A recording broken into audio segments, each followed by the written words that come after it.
Oh, hello. Then we're on already. I finally finished reading this book.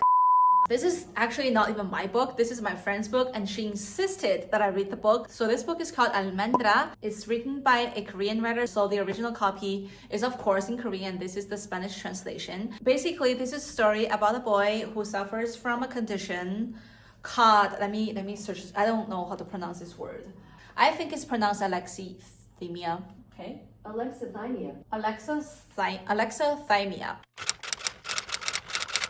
When the protagonist was born, this part of his brain that looks like almonds is underdeveloped. And this is a part that's in charge of receiving external stimuli for the brain to process and therefore generate an emotion within us. And because this part is underdeveloped, his brain cannot turn external stimuli into a proper emotion in him because he simply doesn't have these emotions like happiness, sadness, disappointment, fear, anger, embarrassment. He simply does not have these. And because of that, of course, he couldn't show these emotions in his day-to-day life. So his mom figured out a way to help him tell people's emotions so that he could act properly. He would mechanically memorize what are the signs to look for so that he could act alone in a group. And then later on, something horrible happened to his family and he was basically left alone and started this journey to explore himself.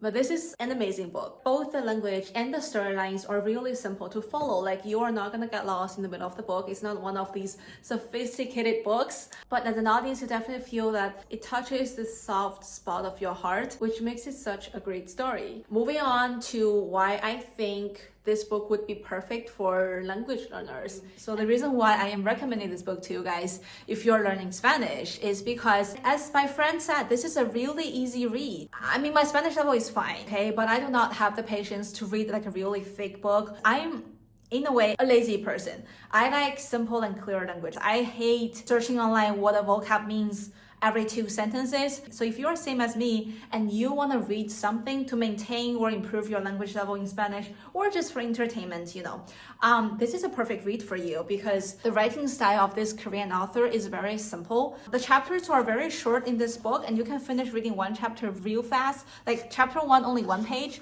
and chapter 2 is already considered long. Like this is already like a long chapter in this book. So you can definitely pace yourself, dedicate like a small chunk of time each day to read the book. But because the storyline is actually very, very engaging, I actually gasped several times. I don't read novels that much, honestly. Some of the plots really got me and I just couldn't stop reading it. On the language level, it's really clear and the sentences are easy to understand. There's nothing super sophisticated or complicated, and then a lot of dialogues. And you know what's the best way to read the book? If you're reading it for language purposes, I would highly recommend you read out loud like a chapter. You do not necessarily read out loud every single chapter, but because of the languages used in this book are so close to daily life, I would highly recommend read one chapter out loud. So I had this discussion with my friend actually, and we both agreed that if during a period of time we're reading a book, our level in that language tends to get better. Okay, so I know that there are people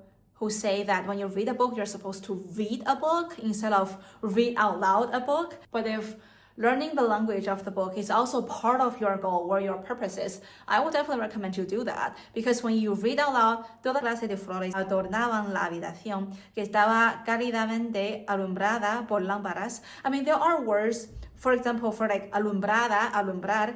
It's a word that I know, but I don't say this word that often. However, when I read out loud this book, I actually tend to use the vocab that I encounter in the book more in daily life if I read out loud. If that makes sense, because your brain has this like short-term memory, and the language in this book tends to repeat itself pretty often. So I actually learned a few words that I didn't know at all, but since it appeared so much, I started to actually incorporate these words into my language system. I'm actually thinking that I'm gonna read this book again, and this time I'm gonna really focus on the language, and I will just take notes of the good phrases and expressions that I find in this book, which I think is quite necessary.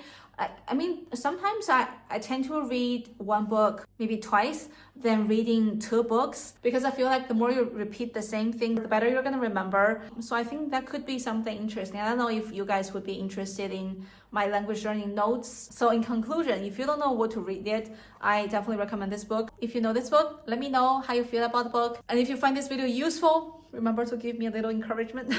And I will see you guys next one. Bye!